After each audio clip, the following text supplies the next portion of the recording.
Hello students, welcome to RX wizard. बहुत समय के बाद हम लोग फिर से वापस आए हैं और आज हम लोग शुरू करेंगे आपके फार्माकोलॉजी सिलेबस का एक बहुत ही important topic, that is autonomic nervous system.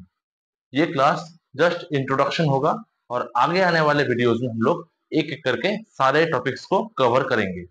So without any further delay, let's get started. तो चलिए अभी हम लोग शुरू करेंगे ऑटोनॉमिक नर्वस सिस्टम।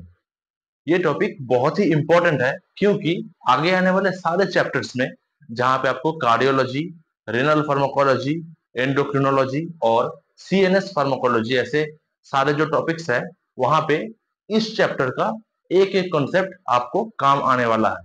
इसीलिए इसको आप लोग ध्यान से समझिएगा। हम कोशिश करेंगे जितना हो सके आसान शब्दों में इसको समझाने का। ओके। ऑटोनॉमिक नर्वस सिस्टम, इस वर्ड को थोड़ा अगर स्प्लिट किया जाए, यहां से देखिएगा एक बहुत ही कॉमन टर्म आप लोगों के सामने आता है, वो है नर्वस सिस्टम। आप लोग एनाटॉमी में पढ़े होंगे नर्वस सिस्टम क्या होता है। मान लीजिए हमारा जो शरीर है वो एक कंप्यूटर जैसा है। आप लोग कंप्यूटर में देखिएगा बहुत सारे मशीन पार्ट्स होते हैं। एक हो गया आपका मॉनिटर जहां पे डिस्प्ले आता है, एक हो गया आपका CPU जो एक्चुअली कंप्यूटर का ब्रेन माना जाता है, दूसरा आ गया आपका स्पीकर, माउस, कीबोर्ड। ऐसे बहुत सारे पार्ट अलग अलग होते हैं। अब एक एक जो पार्ट है उसके बीच में वायरिंग होता है, यानी केबल्स के द्वारा, वायर्स के द्वारा एक दूसरे से जुड़ा रहता है और इलेक्ट्रिसिटी सप्लाई आने के बाद एक दूसरे के साथ कनेक्ट करता है। वैसे ही ये जो नर्वस सिस्टम है वो हमारे बॉडी का जो डिफरेंट पार्ट्स हो रहा है, जैसे कि आपका हो गया ब्रेन, हो गया आपका रेस्पिरेटरी सिस्टम, हो गया आपका डाइजेस्टिव सिस्टम, हो गया आपका कार्डियोवास्कुलर सिस्टम, हो गया मस्कुलोस्केलेटल सिस्टम, हो गया। बहुत सारे जो सिस्टम्स है बॉडी का, उसके बीच में कनेक्शन तैयार करता है। ओके, ये है नर्वस सिस्टम का मेन काम। सो इसको थोड़ा सा लिखते हैं हम लोग यहाँ पे, फॉलो कीजिएगा।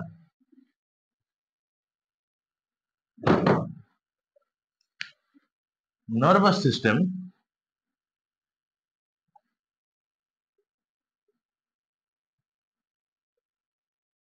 ये क्या होता है आपको बता दिया है। जो हमारे बॉडी के जो डिफरेंट पार्ट्स होते हैं, जो डिफरेंट सिस्टम्स होते हैं, उसके बीच में कनेक्शन तैयार करता है। ओके, इसको हम लोग फर्दर डिवाइड करते हैं इनटू टू मेजर ग्रुप्स। एक हो गया आपका central nervous system. Okay, central nervous system, NS के तौर पे लिखते हैं। ओके, दूसरा हो गया आपका पेरिफेरल नर्वस सिस्टम। अभी समझाते हैं।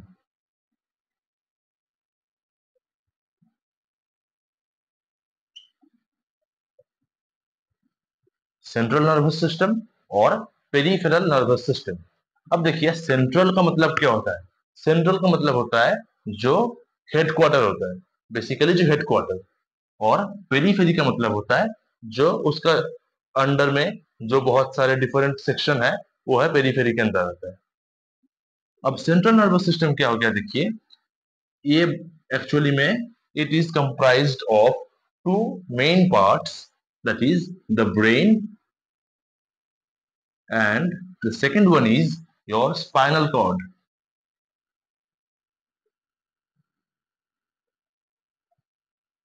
Okay, central nervous system, brain और स्पाइनल कॉर्ड, इन दोनों को मिलाकर तैयार होता है। अब आप लोग आपके एनाटॉमी का किताब अगर खोलिएगा, आपको ऐसा कुछ पिक्चर देखने को मिलेगा। यहाँ पे आप एक रफ हम स्केच बना रहे हैं आपके लिए। ये एक बहुत ही रफ स्केच बनाया है हम आपका ब्रेन और स्पाइनल कॉर्ड का। ओके, ये हो गया आपका सेरिबेलम और ये है सेरिब्रम का एक क्रॉस सेक्शन। बहुत ही रफ ड्राइंग है, लेकिन आपको समझाने के लिए, जस्ट दिखाने के लिए ये पर्पस है। देखिए ब्रेन और स्पाइनल कॉर्ड ये मिलाकर हम लोग का सेंट्रल नर्वस सिस्टम तो तैयार हो चुका है। अब यहां से कुछ न्यूरॉन्स निकलते हैं। आप लोग को पता होगा कि nervous system is mainly composed of neurons. अगर ब्रेन से जो न्यूरॉन्स निकलेंगे, जो नर्व्स निकलेंगे, उसको हम लोग कहेंगे cranial nerves. Okay, cranial nerves. Okay, ये एक्चुअली होता है 12 pairs, 12 pairs of cranial nerves जो ब्रेन से निकला। उसके बाद आ जाता है स्पाइनल नर्व्स, जो इस स्पाइनल कॉर्ड से निकलता है। ओके, जैसे कि आपको दिखाते हैं यहाँ पे स्पाइनल कॉर्ड का कुछ सेक्शंस है। जैसे एक होता है आपका सर्वाइकल सेक्शन, सर्वाइकल। दूसरा आ गया आपका thoracic.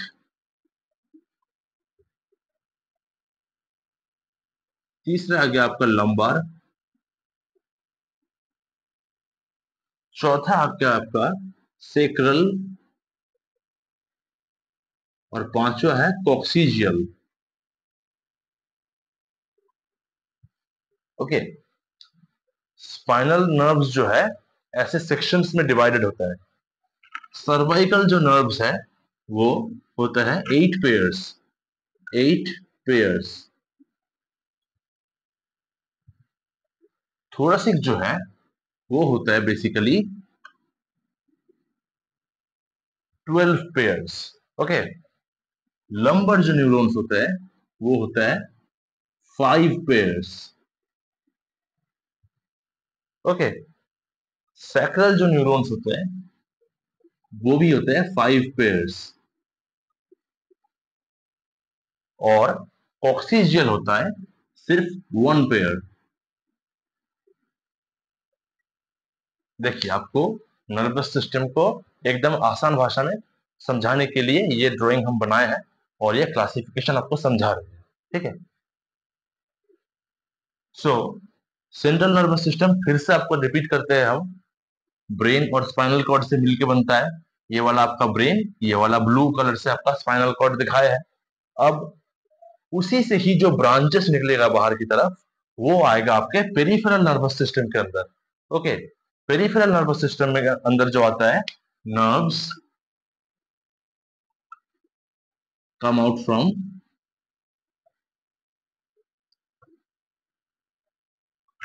Brain and spinal cord.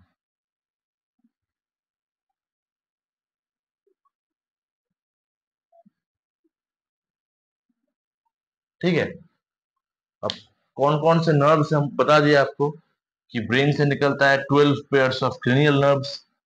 और हमारा जो स्पाइनल नर्व्स है उसमें 5 सब डिविजन बनता है।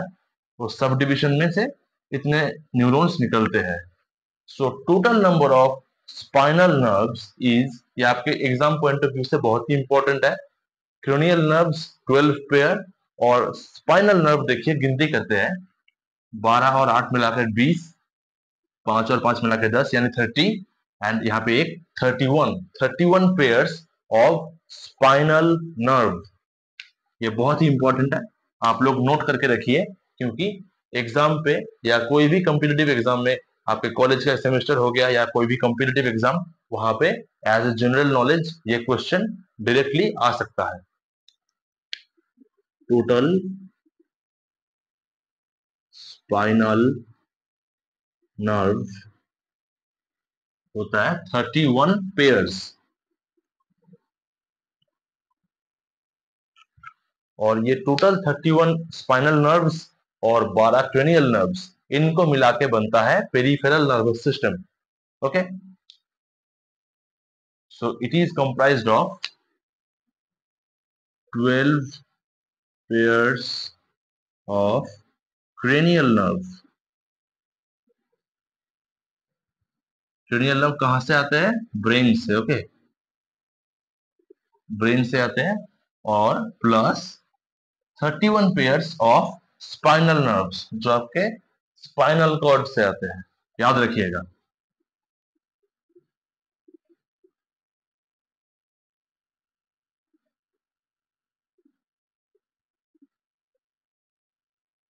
ओके, सो ये था आपका कंस्ट्रक्शन।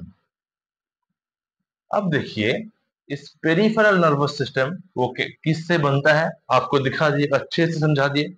यहाँ पे आपको कोई डाउट रहने का संभावना नहीं है। फिर भी अगर आपको कोई डाउट लगे, आप लोग कमेंट सेक्शन में जरूर हमसे पूछ सकते हैं। अब देखिए इसको फर्दर थोड़ा डिविजन करना होता है। जैसे कि ये जो हमारा पेरिफेरल नर्वस सिस्टम है, उसका और दो ठो सब डिविजन होता है। ओके, इसको हम लोग मिटा देते हैं थोड़ा। आप लोग एक नोट ले लीजिए इसका, या स्क्रीनशॉट भी आप लोग कर सकते हैं। Peripheral nervous system is further subdivided into two groups. That is, एक होता है सोमैटिक और दूसरा होता है आपका ऑटोनॉमिक।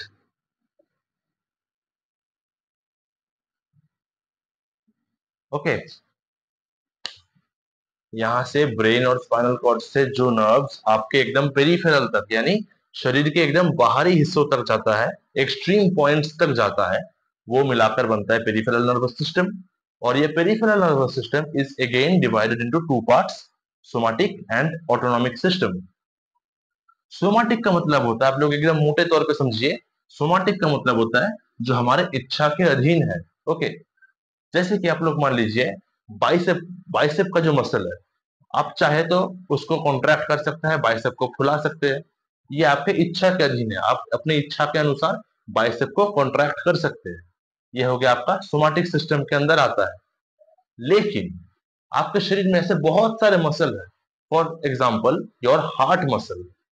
अगर आपसे कोई पूछे कि आप अभी कुछ एक आधे घंटे के लिए आपके हार्ट मसल को बंद करके दिखाइए अपनी इच्छा के अनुसार, आप कर नहीं सकते हैं, क्योंकि ये आपके ऑटोनॉमिक सिस्टम के अंदर आता है। ओके, ऑटोनॉमिक नर्वस सिस्टम के आने के अंदर आने के कारण ही ये अपने इच्छा के अनुसार ये चलता है।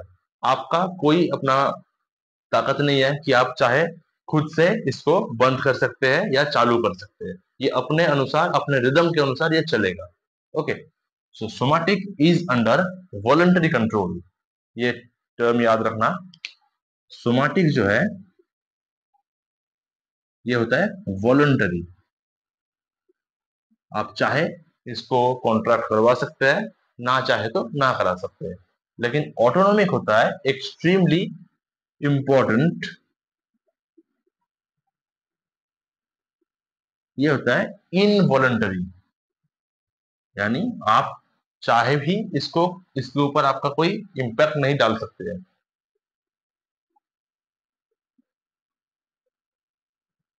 इनवॉलंटरी। ओके, ये जो डिविजन है इसका आप लोग शायद समझ गए होंगे। अब देखिए फिर से यहाँ पे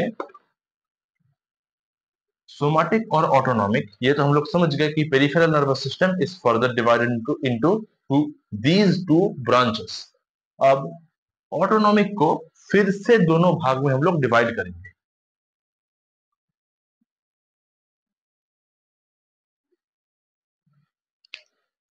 autonomic is again classified into two parts. एक होता है आपका सिंपैथेटिक। ये टर्म्स आप लोग शायद पहले सुने होंगे, अब इसको हम लोग डिकोड करेंगे, इसको ध्यान से समझेंगे। सिंपैथेटिक, और दूसरा होता है पैरासिम्पैथेटिक।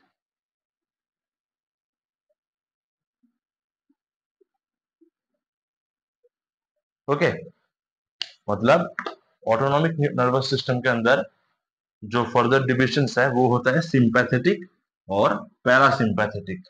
ठीक है, इसको आप लोग आगे दूसरे नाम से जानेंगे। जैसे यहाँ पे ही आपको बता देंगे हम लोग, सिंपैथेटिक को आप लोग किताब में पाएंगे कि adrenergic system. Okay, adrenergic, adrenergic. और पैरासिम्पैथेटिक को आप लोग पाएंगे, किताब में लिखा रहता है कोलिनर्जिक।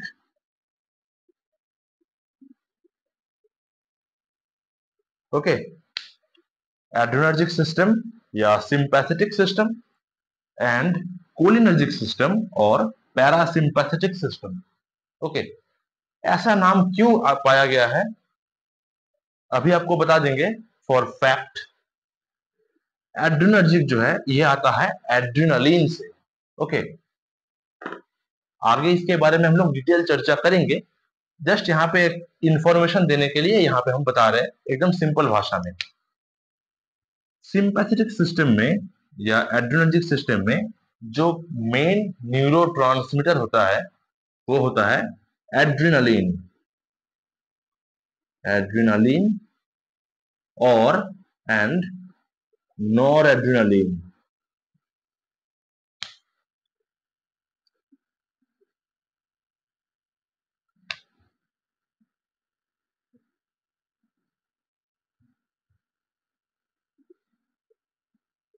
ओके, नॉरएड्रेनलिन और एड्रेनलिन ये होता है सिंपैथेटिक सिस्टम या एड्रेनर्जिक सिस्टम का मेन न्यूरोट्रांसमीटर।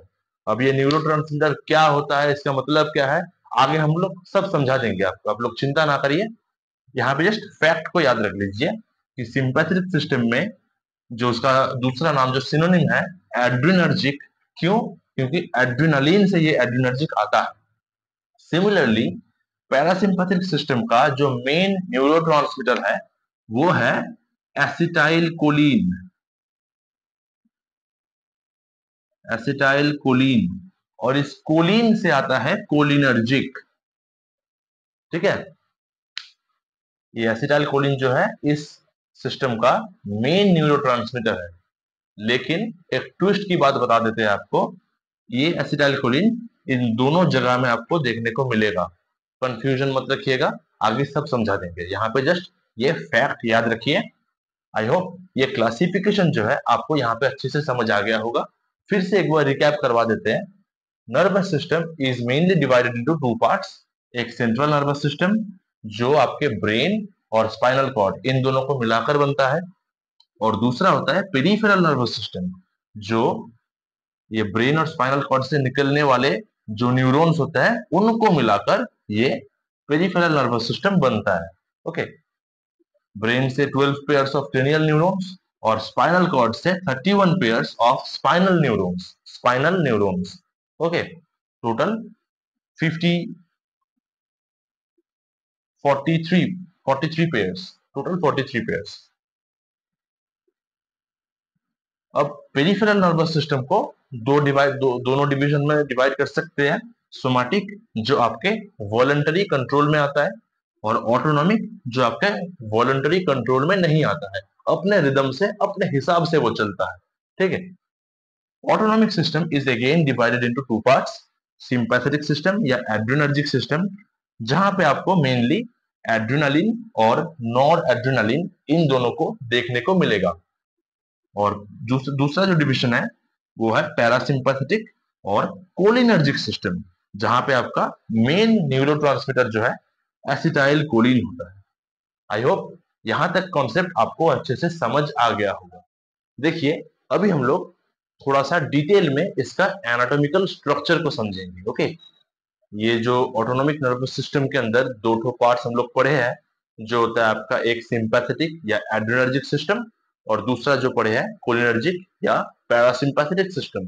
उसका एनाटॉमिकल स्ट्रक्चर कैसा होता है इसको थोड़ा डिटेल में यहाँ पे समझ लेंगे। कुछ भी ज्यादा जटिल चीज नहीं है, आसान ही चीज है, आप लोग जस्ट ध्यान दीजिए यहाँ पे। Okay, so first of all हम लोग यहाँ पे सिंपैथेटिक सिस्टम के बारे में बात करेंगे। Okay, sympathetic system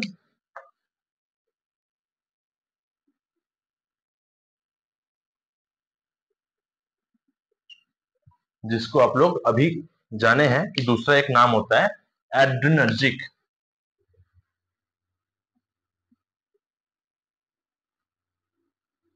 adrenergic, okay. अब आप लोग कुछ ही देर पहले ये भी पढ़े हैं कि सिंपैथेटिक जो है ऑटोनॉमिक के अंदर आता है, और ऑटोनॉमिक जो है पेरिफेरल नर्वस सिस्टम के अंदर आता है। ओके, मतलब ब्रेन और स्पाइनल कॉर्ड से जो न्यूरॉन्स बाहर की तरफ निकल गए हैं, उन न्यूरॉन को मिलाकर ये पेरिफेरल सिस्टम, और उसी में से कुछ मिलाकर बनते हैं सिंपैथेटिक, बाकी कुछ मिलाकर बनते हैं पैरासिम्पैथेटिक। तो कौन कौन से न्यूरॉन्स जो है यहाँ पे ब्रेन और स्पाइनल कॉर्ड से निकलता हुआ जो मिलाकर सिंपैथेटिक को बनाता है, ये देखेंगे। देखिए, इसे कहते हैं, sympathetic is also called thoracolumbar outflow. Okay, thoracolumbar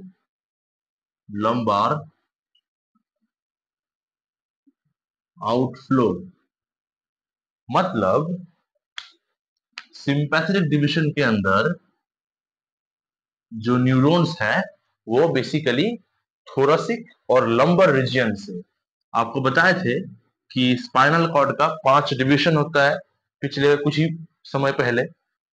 एक होता है आपका सर्वाइकल, दूसरा हो गया आपका थोरसिक,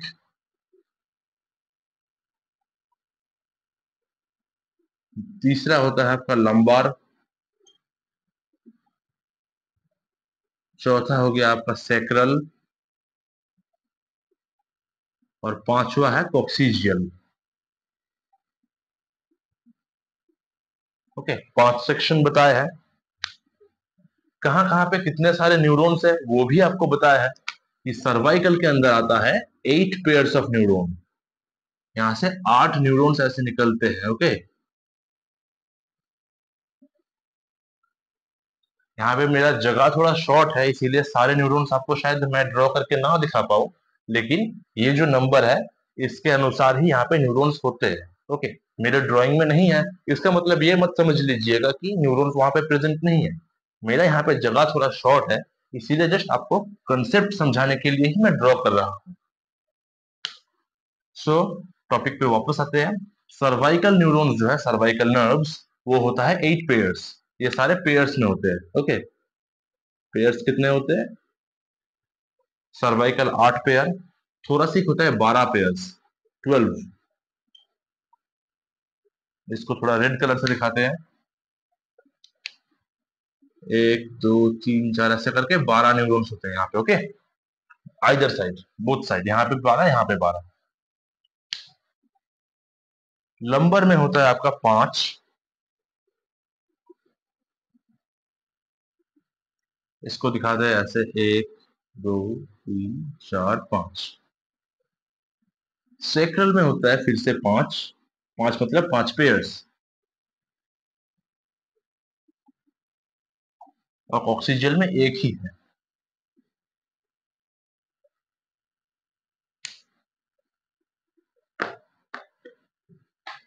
सो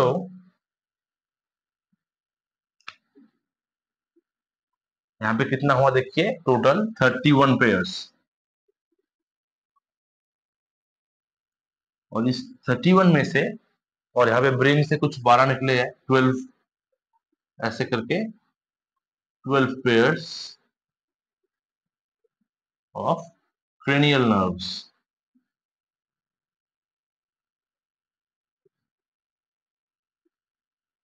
इस जगह पे थोड़ा आपको डिफिकल्ट मालूम हो सकता है, लेकिन उतना ज्यादा दिमाग में जोर मत डालिए। ओके, ब्रेन से कुछ न्यूरॉन निकला है, ब्रेन से जो नर्व्स या न्यूरॉन निकले हैं उनको क्रेनियल नर्व्स कहा जाता है। ये 12 टोटल नंबर होता है, 12 पेयर्स। और सिमिलरली स्पाइनल कॉर्ड से निकलता है ऐसे टोटल 31 पेयर्स, जो ऐसे 5 ग्रुप में डिवाइडेड होते हैं। ठीक है, सो सिंपैथेटिक सिस्टम जो है वो थोराकोलंबर यहां से निकलता है, यानी थोरसिक और लंबर रीजियन से। देखा गया है कि थोराकोलंबर में से T1 से लेकर T12 तक, यानी यहाँ पे जो 12 पेयर से टोटल शुरू होता है T1 से, खत्म होता है T12 तक, ये सारे जो है ये सिंपैथेटिक न्यूरॉन होते हैं। प्लस लंबर रीजियन का L1, L2, L3, मतलब एक एक न्यूरॉन को 1 2 3 4 करके बुलाते हैं, नंबर 1, नंबर 2, नंबर 3 ऐसे। ये थोरासिक 1, थोरासिक 2, थोरासिक 3, थोरासिक 4 ऐसे करके 12 तक। यहाँ पे ये 12 plus L1, L2, L3, total 12, 13, 14, 15, total 15 neurons मिलके ये सिंपैथेटिक डिवीजन बनता है। ओके, अब देखा गया है यहाँ पे ये जो न्यूरॉन्स होते हैं ये एक चेन की तरह बनते हैं। ओके, कैसा चेन? यहाँ पे होगा एक प्री गैंग्लियोनिक फाइबर, यहाँ पे होता है गैंग्लियन साइनैप्स, यहाँ से पोस्ट गैंग्लियोनिक नर्व। मतलब ये जो न्यूरॉन्स होता है वो सिंगल एक न्यूरॉन नहीं होते, ये दोनों न्यूरॉन का एक कनेक्शन होता है। ठीक है, एक होता है प्री गैंग्लियोनिक और एक होता है पोस्ट गैंग्लियोनिक। ओके, ये प्री ये पोस्ट। और यहाँ पे एक चीज आपको बता देते हैं कि देखिए ये जो गैप दिख रहा है आपको ये होता है साइनैप्स। मतलब न्यूरॉन जो है फिजिकली जुड़े नहीं रहते हैं। जैसे कि मान लीजिए बिजली के जो तार होते हैं वो फिजिकली एक दूसरे से जुड़े रहते हैं, नहीं तो बिजली का ट्रांसमिशन नहीं हो पाएगा। न्यूरॉन के केस में थोड़ा सा अलग है सिनारियो। यहाँ पे होता है क्या है, देखिए यहाँ पे आपका कनेक्शन जो है बीच में थोड़ा सा माइन्यूट एक छोटा सा गैप रहता है, उस गैप को हम लोग कहते हैं साइनैप्स। ओके, सो कनेक्शन जाता कैसे है? कनेक्शन ऐसे जाता है कि प्री साइनेप्टिक जो न्यूरॉन रहता है उसमें से कुछ केमिकल्स निकलते हैं, वो केमिकल्स निकल के दूसरे वाले के ऊपर जाके बाइंड करते हैं, और बाइंड करने के बाद ही वो सिग्नल जो है वो इम्पल्स जो है वो फ्लो करता है। ठीक है, ये जो केमिकल्स है जो यहाँ से निकले हैं, यहाँ से भी कुछ निकलेंगे, उसे हम लोग कहते हैं न्यूरो ट्रांसमीटर। जो ट्रांसमिशन करता है, जो मैसेज है जो बारता है उसको ट्रांसमिट करता है। कहा में? Inside the neurons. For this reason these chemicals are called neurotransmitter.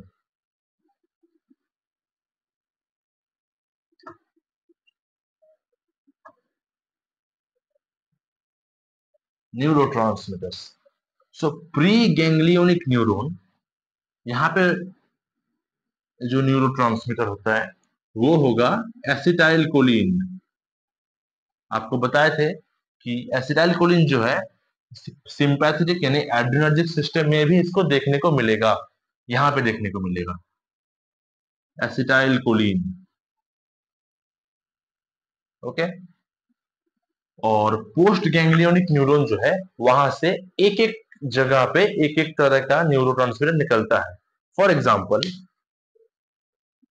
ये कंसेप्ट थोड़ा आपको डिफिकल्ट लग सकता है लेकिन ऐसा कुछ डिफिकल्ट इसमें है नहीं, गौर कीजिए जरा, समझ में सब आ जाएगा।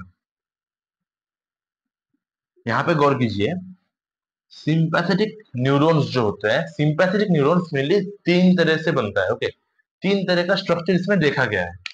जो सिंपैथेटिक न्यूरॉन्स होता है थोराकोलंबर यानी T1 से T12 तक, और L1 L2 L3, ये जो सेक्शन है यहाँ से जो न्यूरॉन्स निकल के बाहर तक गए हैं उनमें तीन तरह का स्ट्रक्चर देखने को मिला है।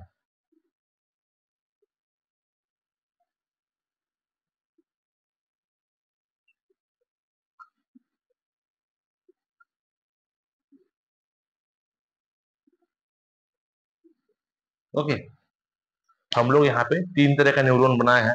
इसका जो मेन फीचर है वो देखिए सब में कॉमन है। प्री गैंग्लियोनिक न्यूरॉन वो छोटा है और पोस्ट गैंग्लियोनिक न्यूरॉन बड़ा है। देखिए सारे में प्री वाला छोटा है, पोस्ट वाला बड़ा है। ओके, अब तीन तरह का जो है वहां पे जो neurotransmitter from the pre ganglionic neuron जो यहाँ से रिलीज होगा इस वाले न्यूरॉन से, इस वाले से और इस वाले से, जो प्री गैंग्लियोनिक है उनमें से ऑल टाइम एसिटाइल कोलिन ही रिलीज होगा। ठीक है, ऑल टाइम यहाँ से एसिटाइल कोलिन ही रिलीज होगा as a pre ganglionic neurotransmitter. अच्छे से नोट कीजिए, अच्छे से समझिए कंसेप्ट को।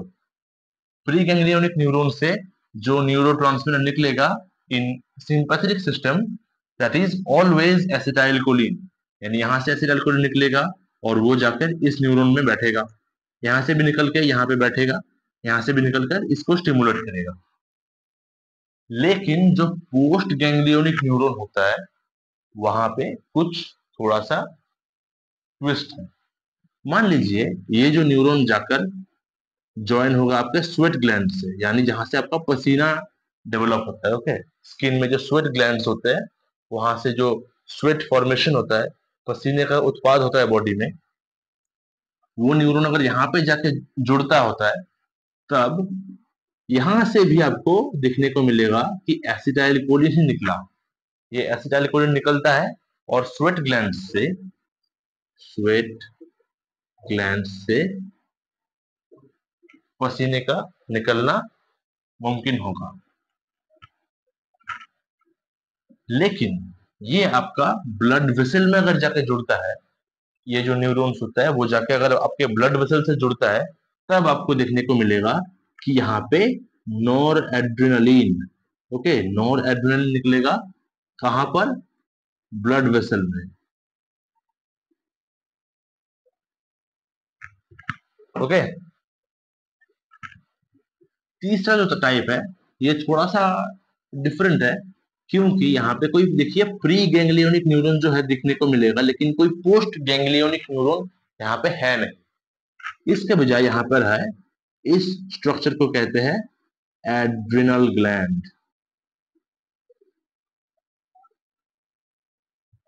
ओके, यानी प्री गैंग्लियोनिक न्यूरॉन आएगा, वो जाकर एड्रिनल ग्लैंड से जुड़ेगा। प्री गैंग्लियोनिक न्यूरॉन से निकलेगा एसिटाइलकोलिन, वो इस ग्लैंड को स्टिमुलेट करेगा, और करने के बाद यहां से निकलेगा आपका एड्रिनालिन।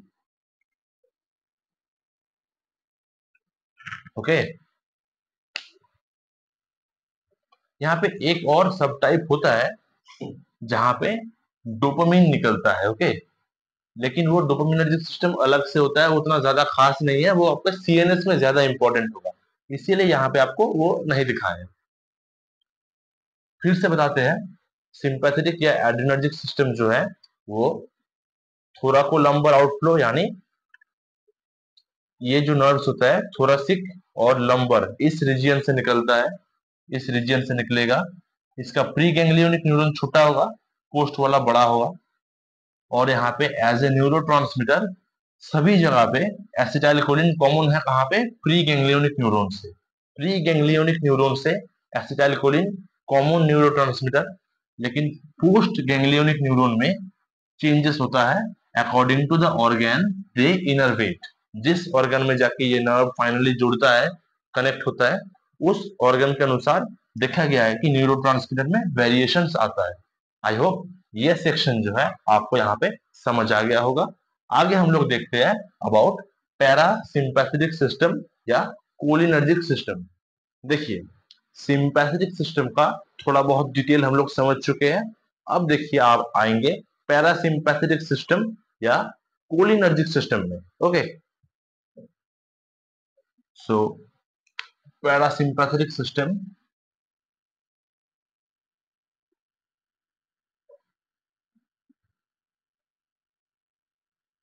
या कोलिनर्जिक।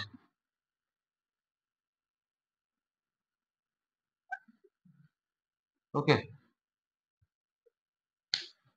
अब जैसे सिंपैथेटिक को बताए थे कि ये थोराको लंबर होता है, यानी थोराको लंबर आउटफ्लो थोरसिक और लंबर रीजियन से, इसे वैसे ही तरह हम लोग कहेंगे क्रेनियो सेक्रल। देखिए, क्रेनियो सेक्रल आउटफ्लो।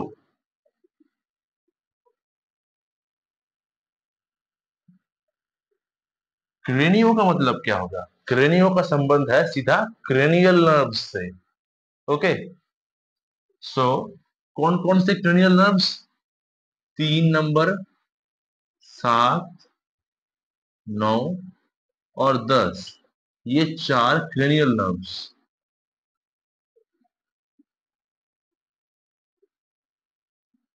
ये आ जाते हैं आपके पैरासिम्पैथेटिक सिस्टम के अंदर। और सेक्रल में से S1, S2, S3, S4, S5, इन चारों में से S2, S3, S4, ये 3 सैक्रल नर्व्स ये आ जाएंगे आपके पैरासिम्पैथेटिक डिवीजन के अंदर। आई होप यहां तक आपको क्लियर हो गया होगा। अब देखिए, ये जो समझ चुके हैं कि क्रेनियोसेक्रल आउटफ्लो यानी क्रेनियल नर्व्स के जो 3, 7, 9 और 10 ये चारों क्रेनियल नर्व्स होंगे, ये वाला प्लस H2, H3, H4, मतलब H2, H3, H4 ये तीनों टोटल 7 जो है 7 पेयर्स ऑफ न्यूरॉन्स, ये मिलाकर बनता है हमारा पैरासिम्पैथेटिक सिस्टम या कोलिनर्जिक सिस्टम। अब इसका एनाटॉमिकल स्ट्रक्चर कैसा होता है देखिए, सिंपैथेटिक में बताए थे, सिंपैथेटिक या एड्रेनर्जिक में उसका होता है क्या देखिए, उसका प्री साइनेप्टिक न्यूरॉन छोटा होता था और पोस्ट वाला बड़ा होता था। इसमें होगा जस्ट ऑपोजिट, यानी प्री गैंग्लियोनिक न्यूरॉन जो है बहुत बड़ा होगा, पोस्ट वाला छोटा साइज का होगा। ओके, ये होगा आपका प्री गैंग्लियोनिक, ये होगा पोस्ट गैंग्लियोनिक। और यहाँ पे न्यूरोट्रांसमीटर क्या होगा,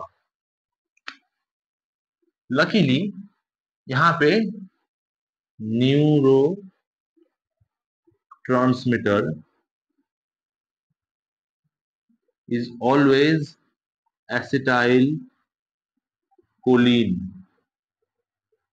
आपका सिंपैथेटिक सिस्टम या एड्रेनर्जिक सिस्टम में आप लोग देखे थे, प्री वाला से ऑल टाइम एसिटाइलकोलिन निकलता था और पोस्ट वाले से depending upon the organ to which they are innervating, वहां पे पोस्ट गैंग्लियोनिक न्यूरॉन का जो न्यूरोट्रांसमीटर है वो चेंज हो रहा था। यहाँ पे बोथ साइड से ही एसिटाइलकोलिन ही निकलेगा, सिर्फ acetylcholine from pre and post, दोनों जगह से ही एसिटाइलकोलिन ही निकलेगा। ओके, आई होप यहां तक आपको ये टॉपिक समझ आ गया होगा। ये था बेसिक एकदम कंसेप्ट, एकदम इंट्रोडक्शन कह सकते हैं। वीडियो थोड़ा लेंदी लग सकता है क्योंकि एक एक कंसेप्ट आपको अच्छे से समझाने के लिए 2 बार 3 बार करके हम रिपीट किए हैं, इसीलिए वीडियो थोड़ा लंबा खींच गया होगा। लेकिन ये जो बेसिक कंसेप्ट था एकदम आसान था। अगले आने वाले वीडियो में हम लोग सीखेंगे in detail about these neurotransmitters, acetylcholine और एड्रेनालिन। इसका बायोसिंथेसिस कैसे होता है शरीर के अंदर, ये न्यूरोट्रांसमीटर कैसे बनता है, ये कैसे मैसेज को ट्रांसमिट करता है और कैसे मैसेज को ट्रांसमिट करने के बाद इसका मेटाबॉलिज्म हो जाता है, इसका डिस्ट्रक्शन हो जाता है। ये बहुत ही इंटरेस्टिंग होगा और उसको हम लोग कोशिश करेंगे केमिकल रिएक्शंस के द्वारा समझाने के लिए। ओके, सो आई होप यहाँ तक वीडियो आपको समझ आ गया होगा। This was all about the introduction to the autonomic pharmacology. Thank you for watching this video. ये वीडियो आपको कैसा लगा please let me know in the comment section. अगर आपका कोई सजेशन हो उसे भी आप कमेंट सेक्शन में जरूर लिखिएगा। अगर वीडियो आपको हेल्पफुल लगा हो जरूर इसे एक लाइक करना और अपने दोस्तों के साथ इसको शेयर करना मत भूलिएगा। See you in the next video. Thank you.